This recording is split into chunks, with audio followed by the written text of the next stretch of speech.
Hello friends, I am doctor Avid Multum, OCD consultant and therapist. दोस्तों आज मैं आपसे बात करूंगा acceptance and let go technique in OCD. तो दोस्तों ये थेरेपी कैसे की जाती है, क्या इसमें करना है, ये सब मैं आपको बताऊंगा। दोस्तों इसको आप स्वीकारना और छोड़ना ये भी बोल सकते हो। तो देखो दोस्तों, आज तक अभी क्या आप क्या कर रहे थे। ओसीडी का पेशेंट को एक चीज की कमी होती है, दैट इज अंडरस्टैंडिंग। उसको कोई समझ नहीं होती है। Because of lack of understanding OCD develops. तो ये जो डिसऑर्डर है ना दोस्तों, इसको अच्छे से समझना होगा। जो ऑब्सेशंस होते हैं इसमें, ऑब्सेशंस मतलब क्या, अनचाहे गंदे विचार जो पेशेंट्स में आते हैं, तो वो एंग्जाइटी और फियर क्रिएट करती है और उसके वजह से आदमी तीन चीजें करता है। कोई लोग कंपल्शन करते हैं, जैसे कोई फिजिकल कंपल्शन हो गया, प्रेइंग हो गया, हाथ धोना हो गया, ठीक है। कोई मेंटल कंपल्शन करता है, जैसे बार बार खुद को गिल्ट फील करवाना, या फिर खुद को ऐसा हार्म ओसीडी का पेशेंट समझेगा कि मैं तो मर्डरर तो नहीं हूँ, ऐसा कुछ ना कुछ मेंटल कंपल्शंस कंटिन्यूअसली करना। या फिर एक अवॉइडेंस बिहेवियर, मतलब चीजों को टालना।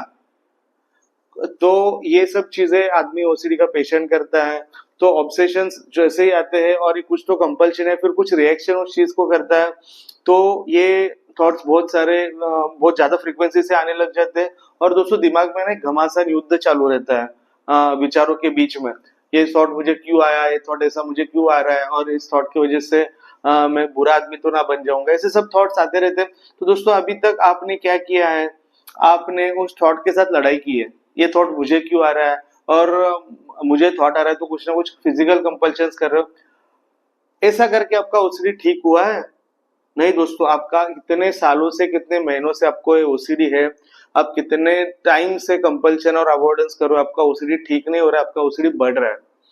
तो दोस्तों आपका ओसीडी अगर आपको ठीक करना है, तो दोस्तों आपको विचारों को है ना स्वीकारना पड़ेगा, दैट इज एक्सेप्टेंस, और विचारों को छोड़ना पड़ेगा, दैट इज लेट गो। देखो दोस्तों, चलो मैं आपको एक इस चीज को एक उदाहरण के तौर से समझाता हूँ। आपने कभी तो सुना होगा, या फिर आपने के घर में कभी तो हुआ होगा बचपन में, कि बिल्ली घर में आके दूध पी के चली गई, ठीक है। तो दोस्तों मुझे बताओ, जो बिल्ली आपके घर में आ रही है उसको आपने बुलाया? नहीं, अपने आप आई है, ठीक है। अभी दूध पी रही है और दूध पी के वो भाग के चली भी गई। आपने कुछ किया उसको, या आप बिल्ली के पीछे भाग रहे हो?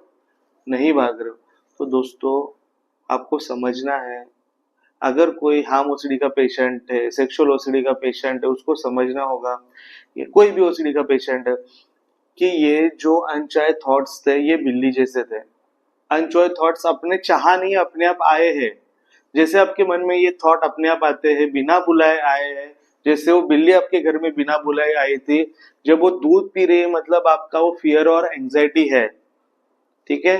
दूध पी के वो भाग गई है, आप बिल्ली के पीछे भागते हो? नहीं भागते हो। तो थॉट के पीछे क्यों भाग रहे हो? क्यों आपको शेम लग रहा है इस चीज को, कुछ क्यों शर्म आ रही है, क्यों गिल्ट फील करवा रहे हो, क्यों कुछ कंपल्शन कर रहे हो, क्यों अवॉइडेंस पैटर्न क्रिएट कर रहे हो? दोस्तों वो भाग गई बिल्ली, लेट गो। आपको भी ओसीडी थॉट को अभी आपने एक्सेप्ट कर लिया। अभी इसके पहले आपको समझ नहीं थी, अभी आपको समझ आ गई है, ये मेरा थॉट नहीं है, ओसीडी का थॉट है, ये बिन बुलाए मेहमान है, तो इसके लिए मैं कुछ करूंगा नहीं, और इसको छोड़ दूंगा, मैं लेट गो करूंगा। आप जैसे दोस्तों ओसीडी का थॉट को एक्सेप्ट करोगे ना, आपको पता चल जाएगा कि उसकी एंग्जाइटी है ना बहुत कम हो जाएगी। और इस जैसे ही उसकी एंग्जाइटी कम हो जाएगी ना, उसको आप आराम से लेट गो कर पाओगे।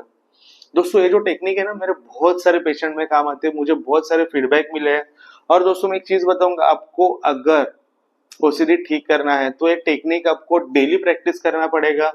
आपको जो भी थॉट है, ये दोस्तों ये हर एक ओसीडी में काम करता है, रिलीजियस ओसीडी में काम करता है, कंटेमिनेशन ओसीडी में, relationship OCD, sexual OCD, harm OCD, pure OCD, तो दोस्तों सभी ओसीडी में काम करता है। इस टेक्निक को फॉलो करो और दोस्तों आप जल्द से जल्द ठीक हो जाओ। हर एक थॉट के लिए करना है आपको। ऐसा मत करो कि सुबह एक थॉट आया उसके लिए मैंने एक्सेप्टेंस टेक्निक किया, रात को थॉट आया नहीं किया। हर एक थॉट के लिए यही चीज फॉलो करना है, और दोस्तों इसमें से जल्द बाहर निकल जाना है। मेंटल इलनेस जो ये टॉपिक है, या फिर मेंटल हेल्थ रिलेटेड जो भी मैं वीडियोस बना रहा हूँ, मुझे ऐसा लगता है कि लोगों के बीच इसकी अवेयरनेस नहीं है। तो मैं चाहता हूँ कि लोगों में इसकी जागरूकता हो जाए, इसके लिए मैं वीडियो बनाता हूँ। अगर आपको भी ऐसा लगता है कि लोगों के बीच इसके अवेयरनेस नहीं है, तो दोस्तों प्लीज ये मेरा वीडियो शेयर कीजिएगा, ताकि बहुत सारे लोग इसके बारे में जागरूक हो जाए। और दोस्तों आज का मेरा ये वीडियो आपको पसंद आया होगा तो प्लीज लाइक एंड सब्सक्राइब कीजिए, ताकि जो भी मैं वीडियोस बनाऊंगा तो सबसे पहले वो आपके पास पहुंच जाएंगे। और दोस्तों आपको अगर लगता है मैं मेंटल हेल्थ रिलेटेड कोई भी और वीडियोस बनाऊं, या फिर आपका कोई टॉपिक है उस पर मैं अगर वीडियो बनाऊं, तो प्लीज कमेंट बॉक्स में जरूर कमेंट करके बताइएगा। और इसी संदेश के साथ दोस्तों आज का मैं वीडियो समाप्त करना चाहता हूँ। Please take care of yourself. Thank you.